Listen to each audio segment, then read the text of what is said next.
Hello बच्चों, कैसे हो। मुझे उम्मीद है आप सब लोग बहुत अच्छे से होंगे। चलो, ये बीएससी फर्स्ट सेमेस्टर 1 यूनिट 1 का वीडियो 2 है। ठीक, इसमें हम सारी चीजें समझेंगे, कौन कैसे क्या होता है। ठीक है, इसमें जो प्रॉब्लम्स होंगी आप मुझे मैसेज भी कर देना। चलो, तो हम लास्ट टाइम हमने हाइड्रोजन बॉन्डिंग तक देखा था, तो यूनिट फर्स्ट में हम उसके बाद का देखते हैं। है फॉर्मल चार्ज। क्या है फॉर्मल चार्ज? फॉर्मल चार्ज का क्या होता है? इट इज एन एक्सेस और lack of electron on an atom in a molecule with respect to the free atom. तो फ्री एटम के रिस्पेक्ट में, इसके तुलना में कितनी ज्यादा, हिंदी में हमारा ध्यान दे। फ्री एटम की तुलना में, यानी फ्री एटम का मतलब उसकी वैलेंसी की तुलना में कितना ज्यादा उसके ऊपर चार्ज है। ठीक है, कितना ज्यादा इलेक्ट्रॉन की डेंसिटी है, इलेक्ट्रॉन की संख्या है, उसको ही फॉर्मल चार्ज कहते हैं। और इसको कैसे निकाला जा सकता है? It can be calculated by Lewis structure. इसको एवरेज इलेक्ट्रॉन अगर आपको मालूम है तो उससे आप फाइंड कर सकते हो। एवरेज इलेक्ट्रॉन क्या होता है? नंबर ऑफ शेयर इलेक्ट्रॉन का आधा plus number of non bonded electrons, ये एवरेज इलेक्ट्रॉन हो गया। और जो फॉर्मल चार्ज होता है एवरेज इलेक्ट्रॉन के ही बराबर होता है। फॉर्मल चार्ज जो होता है वो एवरेज इलेक्ट्रॉन के बराबर ही होता है। ठीक है, अब ध्यान देना, number of average electron means average electron जो है, ठीक है, वो उसके बैलेंस इलेक्ट्रॉन के बराबर हो गया तो उसका कोई फॉर्मल चार्ज कितना होगा? जीरो होगा। अगर एवरेज इलेक्ट्रॉन वैलेंस इलेक्ट्रॉन के बराबर हो गया तो फॉर्मल चार्ज क्या होगा? जीरो होगा। ठीक है, और दूसरा इसका कंडीशन क्या होगा? यदि एवरेज इलेक्ट्रॉन हो गया, जो एवरेज इलेक्ट्रॉन हो गया, ठीक है, ठीक है, ये ज्यादा हो गया किससे? मोर देन दी वैलेंस इलेक्ट्रॉन। वैलेंस इलेक्ट्रॉन से एवरेज इलेक्ट्रॉन ज्यादा हो गया तो इसके ऊपर फॉर्मल चार्ज क्या होगा? फॉर्मल चार्ज नेगेटिव होगा। और इसका उल्टा केस भी हो सकता है। एवरेज इलेक्ट्रॉन जो होता है, average electron less than valency electron, valence, तो उसमें फॉर्मल चार्ज क्या होगा? पॉजिटिव होगा। हम अब डायपोल मोमेंट के बारे में समझते हैं। उस एक एग्जाम्पल है, इसको देख लेते हैं। ठीक, हम कार्बन की बात करते हैं, CH4 में हम कार्बन की बात कर रहे थे। किसकी? कार्बन की बात। तो ध्यान से देखिए, एवरेज इलेक्ट्रॉन कार्बन का कितना होगा? कार्बन का बॉन्डेड इलेक्ट्रॉन टोटल कितना? 1/2। हाइड्रोजन का लेकर 8 बॉन्डेड इलेक्ट्रॉन है और कोई भी नॉन बॉन्डेड इलेक्ट्रॉन नहीं है, तो कितना आ गया? 4। अब देखो, फॉर्मल चार्ज बराबर क्या होता है? फॉर्मल चार्ज बराबर ही होता है average average electron minus valency. क्या होता है? एवरेज इलेक्ट्रॉन माइनस वैलेंसी होता है। ध्यान देना, ये फॉर्मल चार्ज होता है। तो एवरेज इलेक्ट्रॉन कितना है? 4 है। इसकी वैलेंसी कितनी? 4 होती है, वो कुल मिलाकर 0 हो गया। ठीक, आप ऐसे इसको दूसरे किसी का भी ऐसे आप फाइंड कर सकते हैं। हम अगला स्लाइड देखते हैं। Dipole moment. डाई का मतलब दो, पोल का मतलब सेंटर, और दो पोल के सेंटर की वजह से जो मोमेंट होता है उसको डाइपोल मोमेंट कहते हैं। इसका डेफिनेशन क्या होता है? प्रोडक्ट ऑफ मैग्नीट्यूड और effective charge and distance between the poles, means bond length और उसके चार्ज के मैग्नीट्यूड के प्रोडक्ट के बराबर होता है। मान लो दो चार्ज है, Q1 और यहाँ पर Q2 है। ठीक है, इनके बीच का जो लेंथ है, मान लेंथ है, बॉन्ड लेंथ है, क्या है वो? R है। और इनका जो रिजल्टेंट चार्ज जो Q है, तो उसमें जो dipole moment mu equal to Q into R, ये इसका क्या होगा? डाइपोल मोमेंट होगा। और ये समझिए कि जो dipole moment, degree of polarity of A compound is measured in the term of dipole moment. Dipole moment के टर्म में इसको मेजर किया जाता है। ठीक है, ये वेक्टर क्वांटिटी होती है। डाइपोल मोमेंट क्या होती है? वेक्टर क्वांटिटी होती है। बहुत इंपॉर्टेंट है, प्लीज इसको याद समझना। ये वेक्टर क्वांटिटी होती है।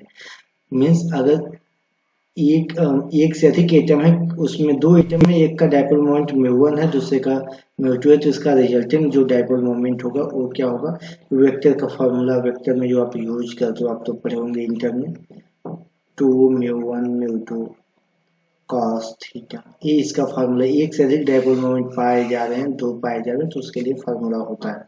ठीक है, और कोई अगर लीनियर और सिमेट्रिक, ठीक है, लीनियर और सिमेट्रिक डाइपोल मोमेंट कंपाउंड है तो उसका डाइपोल मोमेंट जीरो होता है। किसका होता है? लीनियर का होता है। और दूसरा कंडीशन क्या होना चाहिए? वो सिमेट्रिक होना चाहिए। उस कंडीशन में सिमेट्रिक होना चाहिए, उस कंडीशन में उसका डाइपोल मोमेंट जीरो होगा। ठीक है। और the degree of polarity of a compound measured in the term of dipole moment. जितना ज्यादा डाइपोल मोमेंट होगा, जो यहाँ पॉइंट लिखा हुआ, जितना ज्यादा डाइपोल मोमेंट होगा उतना ज्यादा उसकी पोलैरिटी मानी जाती है। A it affect physical properties of species. अब फिजिकल प्रॉपर्टी में क्या क्या प्रॉपर्टी चेंज करते हैं? Physical property melting point, boiling point, solubility, ठीक है, सॉल्युबिलिटी। उसके बाद हीट ऑफ वेपर स्टेट या वेपराइजेशन कह सकते हैं, heat of vaporisation, bond energy, bond energy, और डाइपोल मोमेंट होता है। तो डाइपोल मोमेंट इतने property melting point, boiling point, solubility, heat of vaporisation, bond energy, इन सारे को ही प्रभावित करता है, इन सारी चीजों को प्रभावित करता है। ठीक है। हम नेक्स्ट स्लाइड पे इसके एप्लीकेशन को देखते हैं। Application of dipole moment. Dipole moment का एप्लीकेशन क्या क्या होता है? पहला होता है इनडिटरमिनेशन मॉलिक्यूलर स्ट्रक्चर। अब इसका मतलब अगर डाइपोल मोमेंट जीरो है, ठीक है, और ये लीनियर कोई मॉलिक्यूल से क्या है? लीनियर है, इसका मतलब वो सिमेट्रिक होगा। ठीक है। और नॉन लीनियर के लिए भी जीरो अगर आ गया तो भी सिमेट्रिक होगा, जैसे BF3 के लिए ये सिमेट्रिक मॉलिक्यूल्स होते हैं। रिजल्टेंट डाइपोल मोमेंट जीरो हो गया। CH4 टेट्राहाइड्रा सिमेट्रिकल, ये भी होगा CCl4। ठीक है। और ध्यान देना, फिर हो गया in determination of geometrical isomers. Geometrical isomers में आप समझिएगा, जो सिस होता है, सिस का जो डाइपोल मोमेंट जीरो के बराबर नहीं होता है, लेकिन ट्रांस का डाइपोल मोमेंट लगभग जीरो के बराबर होता है। तो आप डाइपोल मोमेंट के बेस पे ही समझ सकते हो सिस है कि ट्रांस है। ठीक है। सिस ट्रांस आपको तो समझ में आ रहे होंगे। In determination of ortho, meta and para di substituted derivatives के लिए। ठीक है। अब ध्यान से देखिएगा। अब हम बात करते हैं इसका, ये आर्थो हो गया Cl, ये क्या हो गया? आर्थो मेटा हो गया, और ये आर्थो पैरा हो गया। ठीक है। Cl। फिर इसकी बात करें तो सबसे कम डाइपोल मोमेंट किसका होगा? पैरा का होगा। उससे थोड़ा ज्यादा किसका होगा? मेटा होगा। सबसे ज्यादा किसका होगा? आर्थो का होगा। तो सबसे ज्यादा डाइपोल मोमेंट आर्थो कंपाउंड का होता है, फिर पैरा का, मेटा का होता है, और सबसे कम होता है। इसका हम ऑर्डर लिखते हैं। पैरा का तो डाइपोल मोमेंट लगभग जीरो के बराबर होता है। बहुत ही महत्वपूर्ण चीज है, इसको आपको याद रखनी चाहिए, आगे काम नहीं। In determination of polarity in molecules, जिसका डाइपोल मोमेंट जितना ज्यादा होगा उतनी ज्यादा उसकी पोलैरिटी होगी। पोलैरिटी क्या होगा? Directly proportional to dipole moment पर होगा। जैसे आप देखें, अगर हम बात करें HF की बात करें, HF, HCl, HBr, HI, तो जिसका डाइपोल मोमेंट HF का सबसे ज्यादा है तो इसकी पोलैरिटी सबसे ज्यादा है। सबसे कम HI का है तो इसलिए इसकी पोलैरिटी सबसे कम होगी। In determination of percentage and character of covalent bond. ठीक है। अभी इसके लिए हम समझते हैं क्या होता है। फॉर्मूला होता है परसेंटेज आयनिक कैरेक्टर बराबर observed dipole moment upon dipole moment of 100% ionic compound. ठीक है। मतलब आयनिक कंपाउंड का कैलकुलेटेड जो डाइपोल मोमेंट होगा और ऑब्जर्व डाइपोल मोमेंट होगा उसका 100 कर देंगे, जितना परसेंट आएगा उतना परसेंट वो आयनिक कैरेक्टर होगा। ठीक है। ये बहुत ही महत्वपूर्ण है, हमेशा इसका डिफरेंस अंतर पूछता है, पोलराइजिंग पावर और पोलराइजेबिलिटी। तो सबसे पहले पोलराइजिंग पावर किसका होता है, पोलराइजेबिलिटी किसका होता है, ये हमें समझना चाहिए। ठीक है। सबको मिक्सअप नहीं करना है। पोलराइजेबिलिटी, सबसे पहले पोलराइजिंग पावर देखते हैं। Deformation of anion and the ability of cation to produce an anion is called polarizing power. ठीक है, अब देखिए ये कैटायन की पावर होती है। कैटायन डिफॉर्म करता है एनायन को, उसको पोलराइजिंग पावर कहते हैं। जैसे लिथियम हो गया, लिथियम के प्रेजेंस में अभी यहाँ पे आयोडीन है, इस प्रकार से है, लेकिन कुछ समय के बाद क्या होता है, लिथियम के प्रेजेंस में लिथियम उतना ही रहेगा, आयोडीन थोड़ा सा डिफॉर्म हो जाता है। ठीक है, तो इसका जो डिफॉर्मेशन होता है इसी को हम क्या कहते हैं, लिथियम का। ये लिथियम है, ये आयोडाइड आयन है। तो इसको मतलब नेगेटिव आयन के डिफॉर्म होने की टेंडेंसी कौन ऐसा करता है, पॉजिटिव आयन कैटायंस करता है। और ये जो इसकी कैटायंस की टेंडेंसी होती है इसी को हम कहते हैं पोलराइजिंग पावर। क्या कहते हैं, पोलराइजिंग पावर। पोलराइजिंग पावर किसका होगा, कैटायंस का होगा। ठीक है, कैटायंस आल्सो, अब कैटायंस तो कर दिया, लेकिन कैटायन को भी तो कोई पोलराइज करेगा। हाँ, कौन करेगा, एनहांस करता है। ठीक है, लेकिन एनहांस उतना ज्यादा पोलराइज नहीं करता है, इसलिए उसको पोलराइजेबिलिटी पावर कहते हैं। अब ध्यान देना, ये कुछ फैक्टर पर, कुछ कारकों पर डिपेंड करता है। पहले इसको एक बार ध्यान से पढ़ें। Cation is also polarized in the same manner, but due to the smaller size electron cloud of certains, ये certain रहेगा। ठीक है, certains remains strongly held to the nucleus and hence not much for polarized by anions। ठीक है, हम यहाँ पर कौन कौन से फैक्टर होते हैं जो polarizing power of cations, note करना। पोलराइजिंग पावर किसका होता है, कैटायंस का होता है। पोलराइजेबिलिटी किसका होता है, एनहांस का होता है। फिर से मेरे साथ आप रिपीट करो, पोलराइजिंग पावर किसका होता है, कैटायंस का होता है। पोलराइजेबिलिटी किसकी होती है, एनहांस की होती है। इसको आप अच्छे से याद करो। अब देखते हैं कौन कौन से फैक्टर होते हैं which affect polarizing power of cations. First, magnitude of positive charge on the cations. ठीक है, अब ध्यान देना, सोडियम प्लस, मैग्नीशियम 2+ और aluminium 3+। You know, magnitude of positive charge on the cations affect polarizability of cations. So, as we increase the positive charge on cations, the polarizability of cations increases.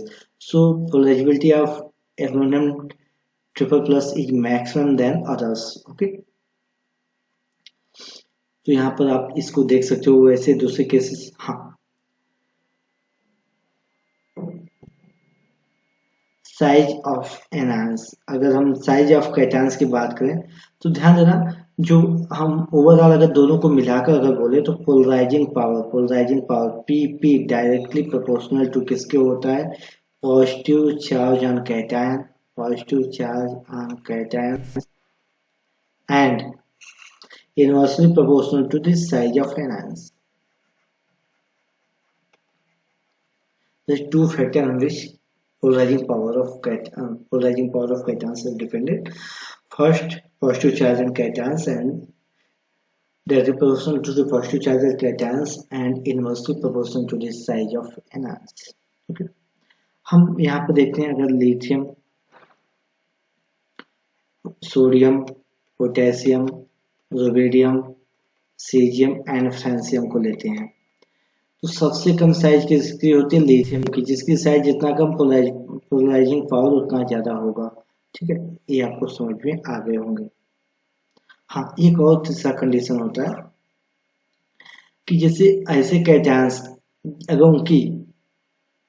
उनके ऊपर charge भी same है और size भी same है, दोनों अगर same है, उस कंडीशन में जिसका ऑक्टेट कंप्लीट रहेगा या ऑक्टेट के नियरेस्ट रहेगा वो ज्यादा, मतलब जिसमें 18 इलेक्ट्रॉन रहेगा, ऑक्टेट या 18 इलेक्ट्रॉन रहेगा, उसकी पोलराइजिंग पावर ज्यादा होगी। जैसे कि हम कॉपर की बात करें और सोडियम की बात करें तो कॉपर का 2, 8, 18 होता है, सोडियम का 2 और 8 होता है। इस कंडीशन में Q+ आयन का पोलराइजिंग पावर ज्यादा होगा। वैसे इस सेम केस Hg2+ की पोलराइजिंग पावर कैल्शियम 2+ से ज्यादा होगी। इस बहुत इंपॉर्टेंट है, आप इसको याद रखना। ठीक है, factor affecting the polarisability of anions. Anions को कौन कौन से फैक्टर, सेम आप उसी टर्म में देखिए। पोलराइजेबिलिटी ऑफ एनायंस ठीक है, enhance negative charge and enhance.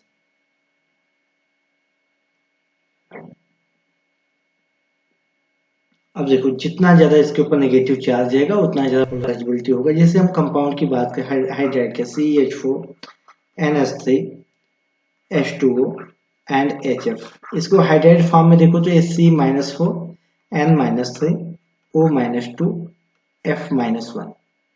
अब यहाँ अगर पोलराइजेबिलिटी की बात करें सबसे ज्यादा कार्बन को होगा -4 N-3 O2- और F- की सबसे कम, ये पोलराइजेबिलिटी होगी, आप इसको समझना। ठीक है, हम अगर इसके बाद समझे size of enhance, size of enhance जितना ज्यादा होगा पोलराइजेबिलिटी उतनी ज्यादा होगी। ठीक है, मीन्स पोलराइजेबिलिटी क्या होगा, directly proportional to the size of anions. अब आप इसको समझिए, इस कंडीशन में अगर हम HF HCl HBr HI लें, HF में F-, Cl-, Br- और I- है, शायद सबसे ज्यादा आयोडीन की है, तो जो पोलराइजेबिलिटी होगी सबसे ज्यादा आयोडाइड आयंस की होगी।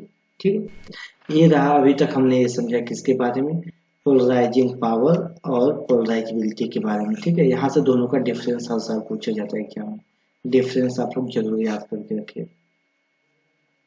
वीक इंटरेक्शन फोर्सेस, देखो वैसे केमिकल बॉन्डिंग जो होती है स्ट्रॉन्ग फोर्सेस होते हैं, लेकिन केमिकल बॉन्डिंग के अलावा भी कुछ ऐसे इसमें लोचे होते हैं, ऐसे रिश्ते होते हैं जिसको हम वीक इंटरेक्शन फोर्सेस इस टॉपिक के अंतर्गत पढ़ते हैं। इसमें हमें हाइड्रोजन बॉन्डिंग का और वान डेर वाल्स फोर्स का पढ़ना है। तो हाइड्रोजन बॉन्ड क्या होता है, इसका अगर इंट्रोडक्शन देखें, इसको लेटर्मा और रेडबर्स ने 1920 में सबसे पहले इसके बारे में सबको इंट्रोड्यूस किया। तो उन्होंने बताया कि हाइड्रोजन और more electronegative atoms OFON, hydrogen और मोर इलेक्ट्रोनेगेटिव एटम्स के बीच जो इलेक्ट्रोनेगेटिविटी का डिफरेंस होता है वो बहुत ज्यादा होने की वजह से उसमें पार्शियल डाइपोल मोमेंट क्रिएट होता है। पार्शियल डाइपोल मोमेंट क्रिएट होता है, उस पार्शियल डाइपोल मोमेंट की वजह से एक इंटरेक्शन होता है, जिस इंटरेक्शन को हम हाइड्रोजन बॉन्डिंग कहते हैं। क्या कहते हैं, हाइड्रोजन बॉन्डिंग कहते हैं। तो हाइड्रोजन बॉन्डिंग क्या होता है, हाइड्रोजन बॉन्डिंग देखो इस प्रकार से होता है HF ठीक है, हाइड्रो मोर इलेक्ट्रोनेगेटिव एटम और हाइड्रोजन के बीच जो बॉन्डिंग है इसी को हम क्या बोलेंगे, इसी को हम बोलेंगे H बॉन्ड। हाँ, तो ये क्या होता है, ये special type of weak interaction which exist hydrogen of a molecules and strongly electronegative atoms of the same or other molecules। तो अदर जो स्ट्रॉन्ग इलेक्ट्रोनेगेटिव एटम कौन से होंगे, फ्लोरीन, नाइट्रोजन और ऑक्सीजन होंगे। Types of hydrogen bonding, hydrogen bonding two types के होते हैं। पहला इंटरमॉलिक्यूलर हाइड्रोजन बॉन्डिंग और सेकंड होता है intramolecular hydrogen bonding. Intermolecular hydrogen bonding दो अलग अलग मॉलिक्यूल्स के बीच, अगर दो मॉलिक्यूल्स के बीच अगर हाइड्रोजन बॉन्डिंग लग रहा है, क्रिएट हो रहा है, तो उसको इंटरमॉलिक्यूलर, और एक ही सिस्टम में एक ही मॉलिक्यूल्स के बीच अगर हाइड्रोजन बॉन्डिंग हो रहा है उसको इंट्रामॉलिक्यूलर कहते हैं। इंटरमॉलिक्यूलर हाइड्रोजन बॉन्डिंग जो होता है मेल्टिंग पॉइंट और बॉइलिंग पॉइंट को इंक्रीज करता है। ध्यान देना, बहुत इंपॉर्टेंट है। ये क्या करता है, ये मेल्टिंग पॉइंट और बॉइलिंग पॉइंट को इंक्रीज कराता है, जबकि इंट्रामॉलिक्यूलर हाइड्रोजन बॉन्डिंग होता है मेल्टिंग पॉइंट और बॉइलिंग पॉइंट को क्या करता है, डिक्रीज करता है। और ये ठीक है, ये हाइड्रोजन बॉन्डिंग की कुछ प्रॉपर्टी हो गई। और इसी कारण जितने भी इंटरमॉलिक्यूलर जिसमें पाए जाएंगे वो क्या होगा, सॉल्युबल इन वाटर होगा। जिसमें भी इंटरमॉलिक्यूलर हाइड्रोजन बॉन्डिंग पाए जाएंगे वे सब वाटर में सॉल्युबल होगा। Importance of hydrogen bonding, hydrogen bonding का इंपॉर्टेंस क्या है, पहला इंपॉर्टेंस है कि वाटर एज ए लिक्विड, ठीक है, ये यूनिवर्सल सॉल्वेंट होता है। वाइटल रोल, जितने भी वाइटल रिएक्शन होते हैं, बायोलॉजिकल रिएक्शन होते हैं, उन सब में water as a universal solvent होता है। दूसरा, प्रोटीन के स्ट्रक्चर, प्रोटीन स्ट्रक्चर डिटर्मिनेशन के लिए, प्रोटीन के स्ट्रक्चर डिटर्मिनेशन के लिए हाइड्रोजन बॉन्डिंग का यूज होता है। ठीक है, और जितने भी वुड होते हैं लिविंग ऑर्गेनिज्म, उसमें जो स्ट्रेंथ होता है वो किसकी वजह से होता है, हाइड्रोजन बॉन्डिंग की वजह से उसमें स्ट्रेंथ होता है। ठीक है, तो इस आधार पर हम समझ सकते हैं जिसमें इसमें क्या होता है, स्ट्रेंथ आर्टिकल्स जितने भी बनते हैं उसमें हाइड्रोजन बॉन्डिंग का यूज होता है, ये आपको याद रखना है, ठीक है। और हाइड्रोजन बॉन्डिंग की वजह से उनको आसानी से लिक्विफाइड भी किया जा सकता है। वैन वाल फोर्स, वैन वाल फोर्स को 1930 में डिस्कवर किया गया था वैन वाल्स के द्वारा, ठीक है। और ये मॉलिक्यूलर क्रिस्टल में एग्जिस्ट होते हैं, इसमें एग्जिस्ट होते हैं मॉलिक्यूलर क्रिस्टल। गैस मॉलिक्यूल्स में कोई भी वैन वाल फोर्स नहीं लगते हैं, हम बहुत ही मिनिमम लगते हैं। इनका जो ऑर्डर होता है सबसे ज्यादा वैन वाल फोर्स किसमें होते हैं, सॉलिड में होते हैं, फिर लिक्विड में होते हैं, फिर क्या मिनिमम होते हैं गैस में या नहीं होते हैं, ठीक है। ये क्या होता है, weak force of attraction between molecules of both polar and non polars, ठीक है। पोलर और नॉन पोलर मॉलिक्यूल्स के बीच में जो इंटरेक्शन फोर्स होते हैं, वीक इंटरेक्शन फोर्स, जो ऑब्जर्व होते हैं, कई बार ऑब्जर्व नहीं होते हैं, उसको वैन वाल फोर्स बोलते हैं। वैन वाल फोर्स को अगर हम कैटेगराइज करें तो कैटेगरी में dipole dipole interaction, dipole induced dipole interaction and London force. ये डायपोल डायपोल क्या होता है, दो पोलर मॉलिक्यूल्स के बीच होता है, पोलर मॉलिक्यूल्स के बीच जो अगर वैन वाल फोर्स लगता है तो उसको डायपोल डायपोल इंटरेक्शन कहते हैं। डायपोल इंड्यूस्ड डायपोल क्या होता है, पोलर नॉन पोलर मॉलिक्यूल्स के बीच जो वैन वाल फोर्स लगता है उसको डायपोल इंड्यूस्ड डायपोल इंटरेक्शन कहते हैं। लंडन फोर्स किसके बीच होता है, non polar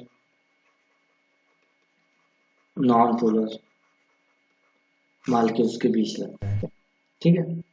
non polar molecules के बीच लगता है। हम इसको बारी बारी से समझते हैं। जैसे पोलर मॉलिक्यूल्स NH3 पोलर हो गया, NH3 के बीच जो फोर्स ऑफ अट्रैक्शन लगे, ए भी पोलर है, ए भी पोलर है, तो क्या होगा, डायपोल क्रिएट होगा, इसलिए डायपोल डायपोल मूवमेंट। SO2 हो गया, HF हो गया, HCl हो गया, जितने भी पोलर मॉलिक्यूल्स होते हैं उनके बीच जो आपस में उनके मॉलिक्यूल्स के बीच इंटरेक्शन फोर्स लगता है, जो van der Waals force apply होता है, उसको डायपोल डायपोल इंटरेक्शन कहते हैं। लेकिन अब हम डायपोल इंड्यूस्ड डायपोल की बात करें, water, oxygen is dissolved in water is non polar molecules, sorry, oxygen is a non-polar molecule and water is a polar molecule. So the force exists between oxygen and water molecules is an example of dipole-induced dipole interaction. London force, London force एक clear है कि non polar molecules के बीच होता है, ठीक है। इसको 1930 में डिस्कवर किया गया था, इसको 1930 में फ्रिट्ज ने इसको डिस्कवर किया था, फ्रिट्ज लंदन ने इसको डिस्कवर किया था, इसलिए इसका नाम लंदन फोर्स रखा गया, ठीक है। ये टेम्पररी फोर्स होते हैं, और ये हमेशा इसको फाइंड किया जा सकता है, मैथमेटिकली फाइंड किया जा सकता है किसके बीच होते हैं। तो लंदन फोर्स जो होते हैं डायरेक्टली प्रोपोर्शनल टू जो उनके पास रेडियस होता है, इसके इनवर्सली प्रोपोर्शनल होती है। इस फार्मूले के रेंज में आप इसको समझ सकते हैं। अगर जो ऑर्डर के तीनों की बात करें तो अगर A, B एंड C इसको करें तो सबसे ज्यादा interaction for dipole dipole interaction का होता है, फिर डायपोल इंड्यूस्ड डायपोल इंटरेक्शन का होता है, मिनिमम इंटरेक्शन लंदन फोर्स के बीच होता है, ठीक है। तो इनका स्ट्रेंथ भी ऑर्डर क्या होगा, A, B and C, maximum A then B and minimum force of attraction C, London force. अब हम समझते हैं कौन कौन से फैक्टर्स होते हैं जो लंदन फोर्स, जो वैन डर वाल्स फोर्स को अफेक्ट करते हैं, ठीक है। तो पहला होता है ये directly proportional, van der Waals force जो होता है, van der Waals force directly proportional to होता है नंबर ऑफ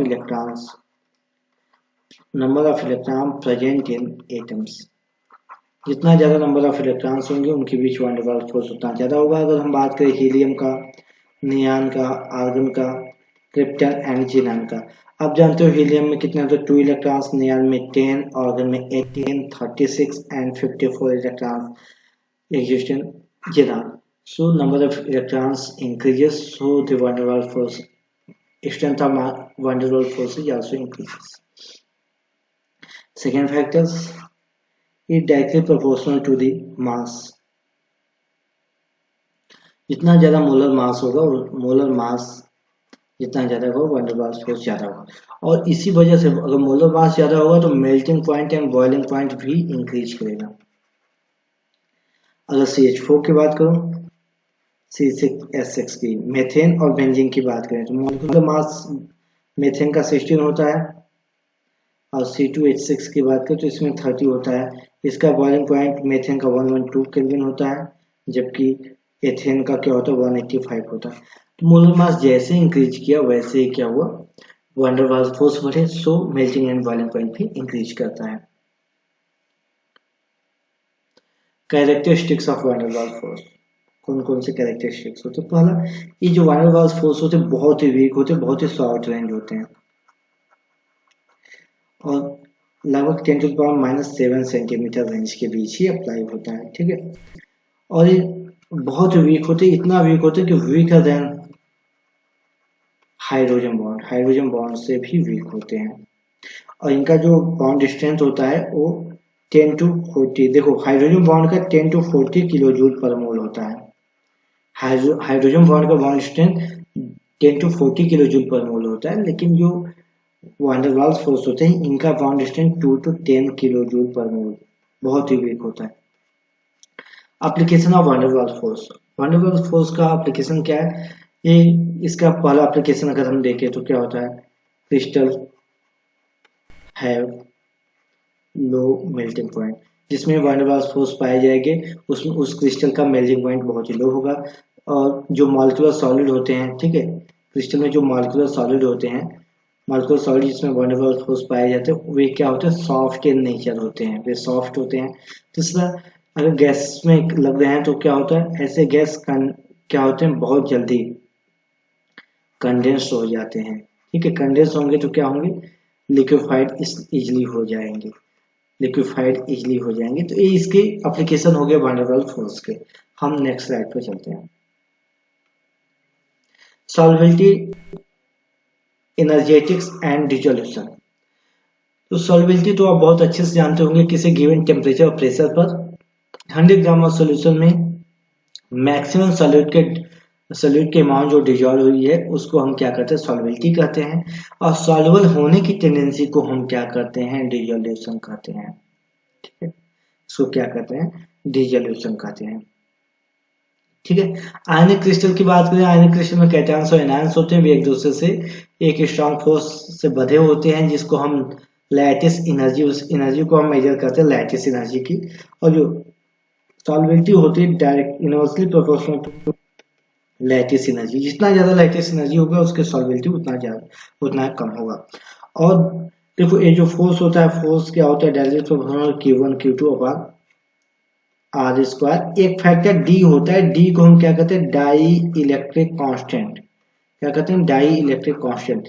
तो लैटिस एनर्जी को या लैटिस फोर्स को कौन वीक करेगा, जितना ज्यादा डी वैल्यू होगा उतना ज्यादा वो क्या होगा, उसका फोर्स कम होगा।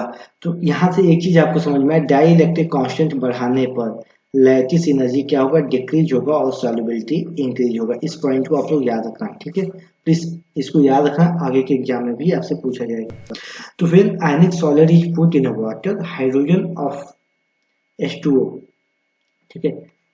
ये हम सिस्टम समझते हैं। जैसे आयनिक कंपाउंड इसमें पुट किया जाता है, जो हाइड्रोजन का H ऑफ H2O क्या होता है, ये एनायंस के साथ इंटरेक्शन करता है, और जो कैटायंस होते हैं उसके साथ ऑक्सीजन अट्रैक्ट होता है, ठीक है। और इसमें जो एनर्जी रिलीज होती है उसको सॉल्वेशन एनर्जी कहते हैं। और अगर water as a solvent use हो रहा है तो सॉल्वेशन एनर्जी को, अगर वाटर यूज हो रहा है तो वहां पर हाइड्रेशन एनर्जी कहते हैं, क्या कहते हैं, हाइड्रेशन एनर्जी कहते हैं। हाइड्रेशन एनर्जी जो होती है, हाइड्रेशन एनर्जी हम अगर लैटिस एनर्जी से ज्यादा होगा, अगर लैटिस एनर्जी से हाइड्रेशन एनर्जी ज्यादा है तो सॉल्युबल होगा।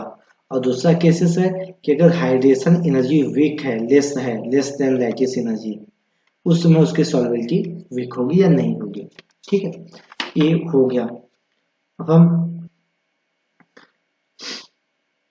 नेक्स्ट स्लाइड में नेक्स्ट वीडियो में हम लैटिस एनर्जी के एप्लीकेशन, इन सारी चीजों को देखेंगे फजानसूल, और उसके बाद ये आपका यूनिट कंप्लीट हो गया, ठीक है। तो अगर इस यूनिट में जो अभी यूनिट हम पढ़ा रहे फर्स्ट यूनिट वीडियो 2 में, इसमें आपको कोई प्रॉब्लम्स डाउट क्रिएट होंगे तो आप कमेंट बॉक्स में जरूर लिखिएगा, और हम आपके प्रॉब्लम को सॉल्व करने की कोशिश करेंगे, ठीक है।